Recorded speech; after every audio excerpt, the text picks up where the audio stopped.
말씀 속에서 아론은 실로 많은 사람들의 반대에 직면해 있습니다. 우리 앞서서 나눴던 말씀인데요. 제일 먼저 고라의 반역이 있었죠. 고라가 아론의 권위에 반기를 들었던 일이 앞서 있었습니다. 그리고 그 뒤를 이어서 레위 자손들까지 다 들고 일어서서 아론의 지도력에 의문을 제기하죠. 그리고 이제 오늘 본문의 직접적인 배경이 되는데요. 거기서 더 나아가 가지고 이스라엘의 족장들까지 지금 아론을 반대하고 있는 그런 상황입니다. 이 정도면 뭐 아론의 입장에서는 세상이 다 나를 반대하는 것 같은 그런 상황이라고 할 수 있을 것입니다. 모두가 다 나를 적대하고 내 편은 하나도 없는 것처럼 느껴지는 그런 상황. 여러분 바로 그때 아론의 심정이 어땠을지 한번 생각해 보십시오. 근데 여러분 이 아론의 심정을 우리가 모르지 않습니다. 왜냐하면 우리도 때때로 누군가의 반대에 직면하기 때문에 그렇습니다. 누군가가 우리를 비난하고 또 우리를 비판하는 그런 상황을 우리도 맞을 때가 있는 거죠. 또 억울하게 누군가에게 아주 심각한 오해를 받게 되는 그런 상황이 우리에게 있기도 합니다. 아마 우리의 심정, 그럴 때 우리의 심정도 크게 다르지 않을 거예요. 예. 뭐 이건 사람 수의 문제가 아닌 것 같습니다. 예. 정말 우리 교회 공동체 안에서도 누구 한 사람과만 갈등을 겪어도요, 정말 그 갈등 하나 때문에도 이 공동체 안에서 나 홀로 외톨이가 된 것처럼 아주 심각한 그 심적 고독을 우리가 경험하기 때문에 그렇습니다. 쉽지 않은 일이죠. 하지만 또 이 일은 우리에게 뭐 늘상 있는 일이기도 합니다. 누군가와의 갈등을 겪는 일, 이거는 뭐 어쩌다가 있는 일이냐? 그렇지 않습니다. 생각보다 우리에게 이런 일들은 또 흔하게 있는 일이기도 합니다. 자, 이 문제 어떻게 해결해야 될까요? 쉽지 않은데 또 이런 일이 또 쉽게 우리에게 일어난다 이렇게 말씀을 드렸어요. 그리고 이런 일들을 우리가 직면하게 될 때 우린 과연 어떻게 해야 하겠는가? 오늘 본문의 말씀 속에서 이제 거기에 대한 답을 우리가 확인할 수가 있는 겁니다. 오늘 모두의 반대에 직면했던 이 아론을 지금 우리가 보면은 자 그런 상황에 직면했을 때 무엇이 그때의 방법인지 우리가 배우는데요. 하나님은 오늘 이 문제를 해결해 주시기 위해서 모세에게 이런 말씀을 하시는 겁니다. 지팡이 12개를 취하라는 거예요. 12개의 지팡이를 취해서 각각 그 지파의 수령의 이름을 거기다 기록해라라고 그렇게 말씀하세요. 그런데 레위 지파의 이를 위해서 취한 그 지팡이에는 아론의 이름을 쓰라고 하나님도 그렇게 말씀을 하시죠. 그렇게 아론의 이름까지가 기록되어 있는 12개의 지팡이, 이 지팡이를 하나님 어디다 갖다 놓으라고 말씀하시냐면은 여기 회막에다가 갖다 놓으라고 그렇게 말씀하십니다. 내가 너희와 만나는 곳인 증거궤 앞에다가, 회막 안에도 더 은밀한 장소, 하나님이 이스라엘 백성들을 은밀하게 만나 주시는 바로 그곳 증거궤 앞에다가 이 12개의 지팡이를 가져다 둬라, 이렇게 지금 말씀을 하시는 겁니다. 그리고 이제 하루가 지나는 겁니다. 하루 한 날이 지나고 나서 하나님께 말씀하시는 거예요. 하나님이 친히 택하신 지도자, 하나님이 특별히 정하신 그 지도자의 지팡이는 거기서 싹이 날 것이다, 이렇게 말씀을 하시는 겁니다. 자, 그리고 기다렸다가 이제 모세가 정한 시간이 다 되었을 때 다음 날 이제 가서 그 지팡이를 본 겁니다. 그리고 각자에게 다 그 지팡이를 나눠 주었다고 하는 것이죠. 그랬더니만 결과는 무엇입니까? 그 12개의 지팡이 중에서 오로지 싹이 난 지팡이는 아론의 지팡이 하나더라고 하는 것입니다. 거기서는 그냥 싹이 났을 뿐만 아니라 오늘 말씀해 보니까 거기서 우미 돋았고, 그리고 거기에서 순이 났다, 이렇게 되어 있습니다. 그리고 꽃도 피었고요, 열매까지 맺혔다. 그러니까 여기는 지금 하나님께서 이 아론의 지도력에 대해서, 아론의 권위에 대해서 어느 정도로 지금 그를 인정해 주었던 것인지 오늘 지금 여기서 일어난 일을 두고 아는 거죠. 싹만 나도 그가 하나님이 정한 사람이라고 하셨는데 이거 뭐 싹이 나는 정도가 아니라 거기에 꽃 피고 열매까지 맺혔다, 이렇게 얘기를 하고 있는 것입니다.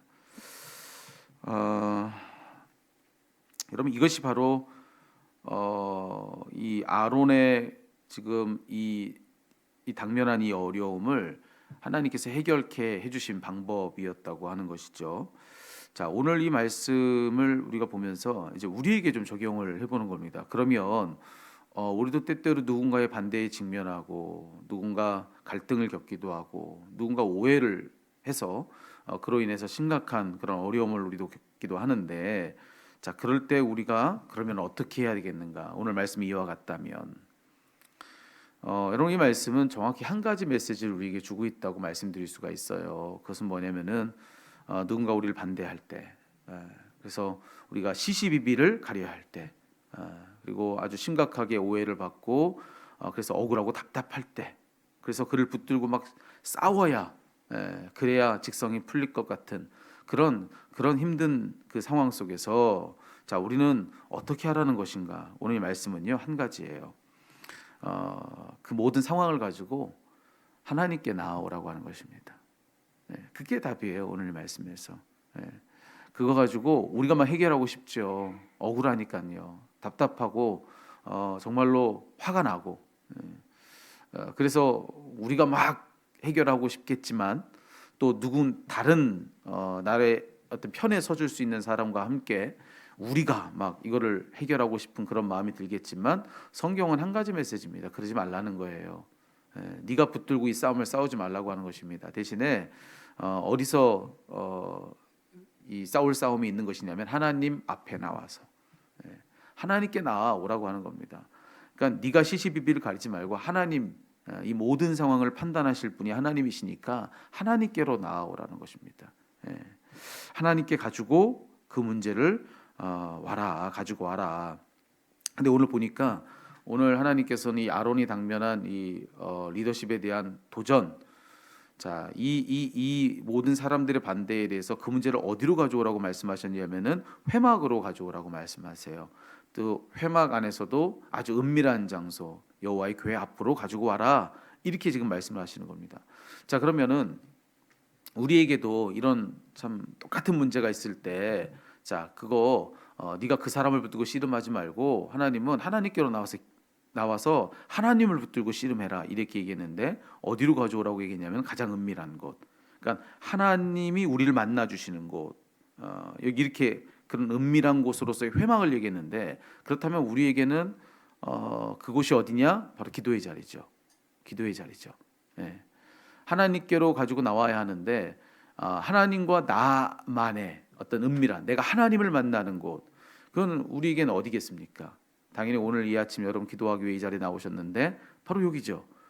내가 기도하는 곳, 정말 나만 하나님을 만나는 바로 거기, 그것은 바로 우리에게 기도의 자리라고 하는 것입니다. 그러니까 이런 어려움을 우리가 가질 때, 누군가 정말 붙들고서 싸워야 할 때, 막 시시비비를 가리고 막 그래야 할 것 같은 그런 상황을 딱 만나면 우리 보러 하나님 말씀하시는 거예요. 그를 붙들고 사람의 싸움을 싸우지 말라는 겁니다. 육적 싸움을 싸우지 말고 나에게로 가지고 와서 영적 싸움을 싸워라.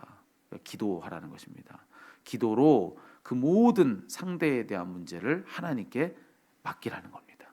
그 시시비비를 하나님 앞에 와서 가려라라고 그렇게 말씀을 해주고 계시는 거예요. 그러니까 그 모든 문제에 대한 판단을 하나님께 맡기라고 하는 것이죠. 이게 오늘 우리 말씀이 우리들에게 들려주고 있는 아주 분명한 메시지입니다. 근데 사실은 정말 누군가 막 정말 우리 힘들게 하는 그 사람, 여러분, 하나님께 나와서 기도하는 것만 가지고선 당장에 막 그래서 해결되는 것 같진 않거든요. 그래서 해결이 되나? 저 사람은 아무것도 모르는데, 그렇지 않습니까, 여러분? 나와 그 사람과의 갈등인데 내가 하나님께 나와서 기도하는 거예요. 그러면은 그 사람은 아무것도 모르는데 내가 하나님과 기도한다고 해가지고 이 문제가 해결되나? 너무 억울한 것 같은 거죠. 그래서 될 것 같지 않은 겁니다. 그게 우리들의 심정인데, 여러분 잘 한번 생각해 보십시오. 정말로 우리 하나님이 어떤 분이신지를 믿는다면, 우리가 하나님께 나와서 그 문제를 판단받는 것, 이게 얼마나 중요한 문제인가? 여러분, 이 세상에서 재판을 받아도요, 여러분, 한 번의 재판으로 끝나지 않습니다. 그렇죠? 우리가 이 삼심제도라고 보통 얘기하지 않습니까? 그래서 우리가 어떤 문제라고 재판을 하면요, 제일 먼저 지방법원에서 이제 1심 판결을 받잖아요. 그래서 어떤 결론이 거기서 딱 났다고 한번 생각해 보십시오. 그럼 여러분 거기서 끝납니까? 아니, 재판관이 판결을 내려줬으니까 법에 의거해서 이 문제에 대해서 누가 잘했는지 누가 잘못했는지 뭐 이거 판결해 준다고 해서 그걸로 끝이 나냐는 거예요. 내가 옳은지 그른지 여기에 대해서 법원이 판결해 준 거 아닙니까? 법에 의거해서. 근데 여러분 거기서 끝나질 않아요.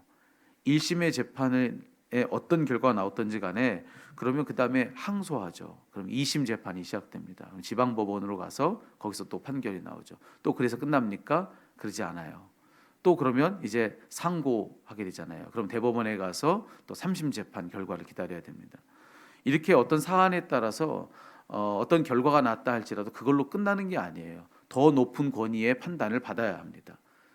그래서 가장 높은 권위의 판단을 받기 전까지는 그 전에 어떤 판결이 있다 할지라도 그걸로 끝이 아니라고 하는 것입니다. 이게 이 땅에서도 우리가 경험하고 있는 이 재판의 제도라고 하는 것이죠. 근데 똑같아요. 영적으로도요.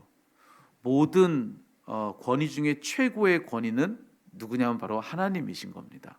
왜냐하면 이 땅의 모든 권위를 부여해 주신 그 수여자가 바로 하나님이시기 때문에 그럽니다. 성경은 여기 모든 권위는 하나님께로부터 왔다 이렇게 얘기를 해주고 있는 거예요.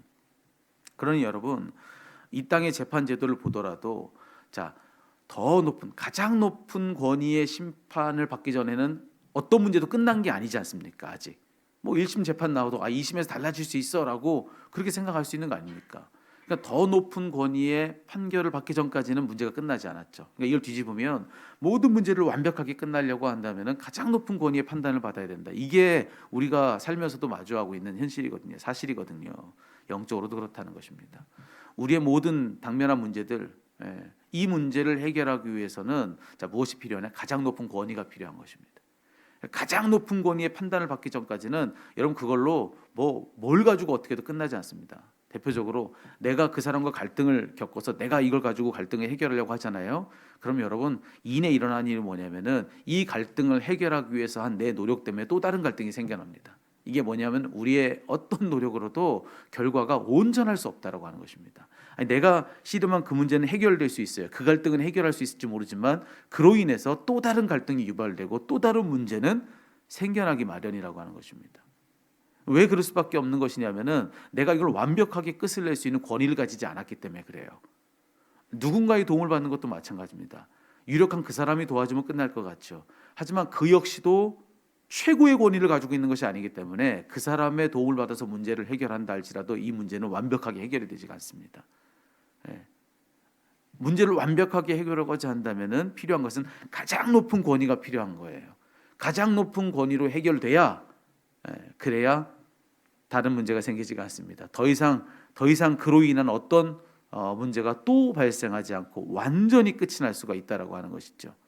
근데 영적으로 가장 최고의 권위를 가지신 분이 누구세요? 바로 하나님이신 거예요. 하나님이신 겁니다. 그러니 여러분 하나님이 진정 그런 분이신 것을 믿는다고 한다면 모든 것의 결정권자가 바로 하나님이시다. 내가 아니다. 그 누구도 아니다. 하나님이시다. 하나님이 결정해 주셔야 그래야 된다. 하나님은 성경에서 이야기할 때 시작이고 끝이다. 알파요 오메가다 이렇게 말씀하지 않으셨습니까? 그분이 결정권자라고 하는 뜻인 거예요. 하나님이 정말로 결정권자시다라고 하는 그 믿음이 내게 있다라고 한다면 여러분 내 이 모든 문제를 완벽히 끝내고자 할 때 그럼 그래서 우리는 어디로 가야 된다는 겁니까? 당연히 하나님께로 가야 맞다고 하는 것이죠. 그럼 여러분 우리의 인간적인 판단으로는 내 이 답답한 문제 내가 가가지고 붙들고 싸워야 되는 그런 문제 이런 모든 문제에 대해서 하나님께 와가지고 내가 뭔가를 기도한다고 하는 거 이거 가지고 내 성이 차질 않는다는 말입니다. 근데 이런 것은 잘 몰라서 우리가 그러는 거다. 이 문제를 완벽하게 끝내고 싶은가? 그렇다고 한다면은 내 권위 가지고는 안 돼요. 다른 누군가의 권위를 가지고는 안 됩니다. 하나님의 권위, 가장 최고의 권위를 가지신 하나님 앞에 나와서 판단을 받는 거, 그래야 모든 결과는 끝이 나게 되어 있습니다. 마치 그것은 대법원의 판단과도 같은 것이죠. 그러면 끝나는 거 아니겠습니까? 이 모든 인생사 모든 문제를 판결할 수 있는 최고의 권위가 하나님께 있어요. 그래서 기도의 자리에 나와서 내 이 모든 문제를 판단받는 것, 여러분 여기서 하나님이 판단하시면요 그 누구도 뭐라 할 수 없습니다. 누가 어떤 권위를 가지고 여기에 대해서 문제를 제기하겠습니까? 오늘 말씀에서 일어난 일이 바로 그것이죠. 하나님께서는 내게로 가져와라. 여러분 여기서 아론을 판단하고자 하는 사람들이 얼마나 많았습니까? 고라도 그랬고요, 레위 자손들도 그랬고요, 온 족장들이 다 나와서 이 아론이 옳은가 그른가를 다 얘기했습니다. 하지만 여러분 이 모든 문제 지금까지 얼마나 오랫동안 이어져 왔습니까? 얼마나 많은 일들이 끊임없이 있었어요. 하지만 여기서 하나님의 판결 이후에 이 문제는 끝이 나는 것입니다. 왜요? 하나님이 이 문제를 판결할 수 있는 최고의 권위를 가지셨기 때문에. 그럼 여러분 오늘 이 말씀을 믿는다고 한다면 여러분 지금 억울한 일 당하고 계시는 분도 계세요. 네. 정말 쉽지 않은 누군가 내 관계 속에서 누군가의 갈등을 지금 겪고 계신 분도 계십니까? 여러분 해결하지 마십시오. 네. 하나님께로 가져오세요. 오늘 기도하는 이 자리, 은밀한 이 자리, 여기서 최종 결정이 나는 겁니다. 하나님께 그 문제를 가져오고 그를 데리고 와서, 실제로 데려오지 마시고 기도로 그를 데리고 와서 하나님의 판결을 받는 것입니다. 하나님 앞에서 그분이 판단하시게 하는 것이죠. 하나님, 이 문제 제게 너무 쉽지 않습니다. 어떻게 할까요? 하나님, 이 사람과의 관계가 정말로 쉽지 않습니다. 어떻게 할까요? 혹 저에게 잘못이 있습니까? 아니면 혹 그에게 문제가 있습니까? 하나님께서 오늘 아론의 지팡이에 싹이 나게 해주셨다. 하나님이 판단해 주신 겁니다. 하나님의 판단을 받는 것, 여러분 이것이야말로 이 문제를 끝내 해결하는 가장 빠른 길이고 가장 확실한 방법이다. 여러분 이 문제를, 이 말씀을 기억하시고 여러분 모든 문제를 가지고 나와서 특별히 누군가의 갈등이 있다면 그와의 문제를 가지고 그와 싸우는 것이 아닙니다. 오늘 기도의 자리에 나와서 하나님 앞으로 나와서 기도의 씨름을 싸우는 그런 저와 여러분 우리 모두가 다 되기를, 거기서 우리 문제는 해결되는데 그런 문제 해결을 맛보는 우리 모두가 되기를 간절히 축원합니다.